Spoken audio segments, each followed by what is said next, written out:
bu fekkee ne gan nga ci chaîne bi cliquer fi mu la bindal s'abonner boo cliquer s'abonner nga cliquer cloche de notification bi léegi boo cliquer cloche de notification bi nga cliquer tout léegi fan moo des nga dem j'aime vidéo bi wane na vidéo bi neex na la te lii dina jàppale si liggéey bi ñuy def te doo si fay dara. Bonjour, asalaamaaleykum sama gars yi voilà j'espère que yéen a ngi si jàmm moi aussi maa ngi jàmm da leen a jàmm seen Like Mobile votre chaîne de technologique voilà tey dañ leen andil beneen astuce bu am important bu jëm si TikTok voilà temps yi bari na ñoo xam ne dañuy yor seen TikTok léegi TikTok day bloqué seen vidéo nga xam ne benn vidéo boo xam ne dañ ko bëgg a porter maam dañoo bëgg a dugal benn vidéo bees mais dañ leen laaj benn consigne communautaire maam ay droit d'auteur yoo xam ne problème de violence lay doon léegi tey dinaa la woon nag ngay def ba régler problème boobu noonu ba nga xam ne di nga mën a di dugalal vidéo comme na nga ko daan dugalee sur TikTok voilà sans plus tarder léegi léegi bu doon TikTok dafa bloqué say vidéo léegi boo duggee boo den da nga doon mettre benn vidéo en ligne léegi bu dem ba am 50 wala 30 léegi da lay indil benn région communautaire boo xam ne ay violence yoo xam ne moo tax lii moo tax TikTok daal di bloqué sa compte voilà léegi bu dee da nga bëgg a régler problème boobu c'est très simple léegi da ngay dugg sa TikTok voilà léegi bu ñu duggee suñu page TikTok léegi dañuy dem suñu compte TikTok voilà léegi suñu compte TikTok mu ngi nii léegi ñun tey dañoo bëgg a régler problème maam dañoo bëgg a dugal vidéo mais heure bu ñu ko bëggee dugal TikTok dañuy laaj ne problème de violence la maam ay consigne communautaire yoo xam ne moo tax duñ mën a dugal benn vidéo voilà léegi tey dinaa leen woon nag ngay def ba régler problème boobu léegi nag beneen vidéo bi dinaa leen woon nag ngay def ba xam consigne communautaire maam règlement yi nga xam ne TikTok moom lay bañ léegi da ngay bës 3 points yu nekk à droite voilà léegi nga bës permettre et confidentialité voilà léegi boo duggee permettre et confidentialité fii la lay dugal voilà léegi fan ngay cliquer fi mu la bindal signaler de problème voilà ñu cliquer signaler de problème voilà léegi ñu xaar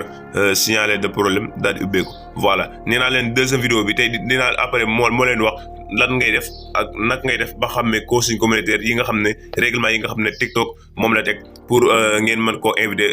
voilà ñu leen jox rendez-vous beneen vidéo pour ngeen mën a xam consigne communautaire mais vidéo tey bi dinaa leen wan nag ngay def ba régler problème boobu pour da nga am problème boo xam ne da nga bëgg a dugal vidéo mais du nangoo dugg voilà léegi bu tëjee ko fii la lay dugal voilà léegi ñun dañu wàcc suuf am na deux choses yuñ ko mën a jaar mais dañ leen après ñu war leen première bi voilà léegi première bi yaa ngi boo wàcc suuf yaa ngi gis mu defal la fa voilà léegi voilà boo wàccee suuf yaa ngi gis mu defal la fa vidéo et son léegi fi mu la cliquer fi mu la bindal vidéo et son moom ngay cliquer voilà léegi ñu cliquer vidéo et son voilà yéen a ngi gisoon vidéo et son moom ngay cliquer voilà léegi ñu xaaraat mu laa di tijjeeku voilà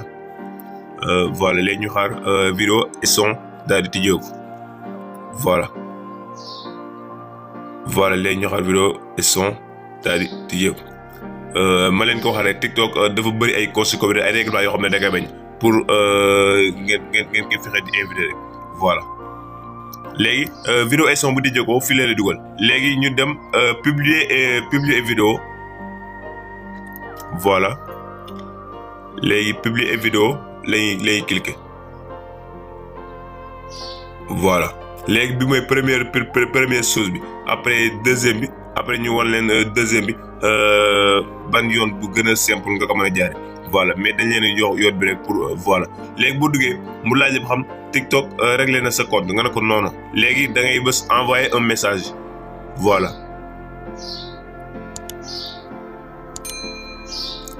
voilà léegi ñu xaaraat mu tijjeeku voilà léegi ñu xaaraat mu tijjeeku voilà léegi bës nañ vidéo et son bës autre léegi mu laaj ñu publier des vidéos léegi ñoo nañ fi signaler des problèmes léegi fii nii lan lañ fi def mooy dañuy dugal day lancer benn message boo xam ne TikTok dina ko mën a gis pour xam ñun lan moo tax mu boole ko ñu ak pour mu mën ñoo débloquer pour ñu mën a defar vidéo comme ni ñu ko daan defee. Voilà léegi dañuy lancer benn message. Voilà si vous voulez mën ngeen copier waat même message bi bu la neexee ngeen def seen propre message. Voilà man dama ne ko bonjour l'assistance TikTok, j'ai un problème de publier une vidéo sur ma page ou bien sur ma chaîne TikTok. Voilà donc voilà j'ai un problème de publier une vidéo sur ma chaîne TikTok. Voilà léegi après ma def je veux que vous m'aidez. Voilà je veux que vous m'aidez vraiment parce que j'ai fait une belle travail sur TikTok. Voilà léegi dama ne ko l'assistance maa ngi lay nuyu man dama am benn problème boo xam ne dama am problème pour dugal vidéo sama page TikTok léegi man dama bëgg nga jàppale ma maam dindil ma conseil communautaire yi maam dindil ma règlement yow nga xam rek sama nga teg pour ma mën a di dugalal vidéo comme ni ma ko daa dugal parce que man damay def liggéey bu am solo sur TikTok. Voilà léegi bindoon message bi ba pare léegi dañuy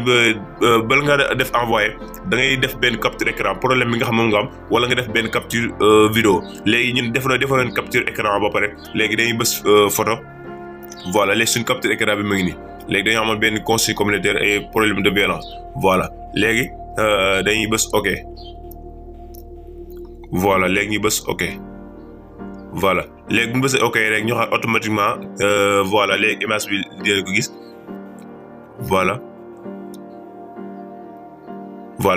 léegi gis na image bi léegi mën nañu bës léegi envoyé léegi bu bës envoyé automatiquement rek dina la wax ni TikTok jot na sa message bi léegi bu soxla yeneen information rek dina la contacter. Voilà mais première chose bi boo duggee signaler un problème rek ñu war leen pour mu gën a gaaw boo duggee fi ñu la waxoon signaler de problème léegi au lieu que ngay dugg vidéo et son mais am na bu gën a gaaw. Voilà léegi dugg nañ signaler un problème ba pare. Voilà léegi ñu xaar mu tijjeeku.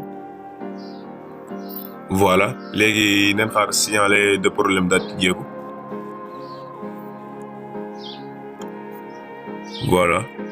Voilà léegi bu tijjee ko si kaw yaa ngi fay gis benn flèche léegi moom ngay cliquer. Voilà léegi boo cliquer automatiquement rek da lay dugal benn page pour sa message yi nga xam ne da nga ko envoyé ñàng ba. Voilà léegi boo duggee fii la lay dugal léegi da ngay cliquer waat en même temps bi fi nga cliquer woon mooy si kaw. Voilà flèche bi si kaw moom ngay cliquer. Voilà léegi boo cliquer automatiquement rek da lay yóbbu fi nga xam ne fi ngay envoyé message.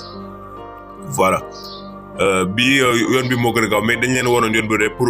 boo leen fa bëggee jaar tamit mën ngeen fay jaar muy vidéo et son bi mais bu ngeen duggee signal un problème rek bu ngeen demee si kaw rek flèche bi ngeen cliquer automatiquement rek da leen yóbbu fii nga xam ne fa la leen yóbbuwoon. Voilà léegi fii lan nga fi defaat mooy da ngay envoyer message comme message bi nga envoyé woon sànq. Voilà léegi mën nga def même message bi nga defoon léegi après nga dugg daal def sa capture écran wala nga def capture vidéo mais capture écran bi mën na doon 0 ak 4. Voilà mais bu dee vidéo bi 0 à 1 rek la mën a dina. Voilà léegi ñu leen joxal rendez-vous si beneen vidéo boo xam ne da lay wan naka ngay def ba invité ba xam conseil communautaire maanaam règlement yi nga xam ne TikTok da koo teg pour ngeen mën koo invité. Voilà léegi ñu leen joxal rendez-vous si beneen vidéo ak si beneen astuce ak like mobile. Voilà sama gars yi jaa ngeen jëf.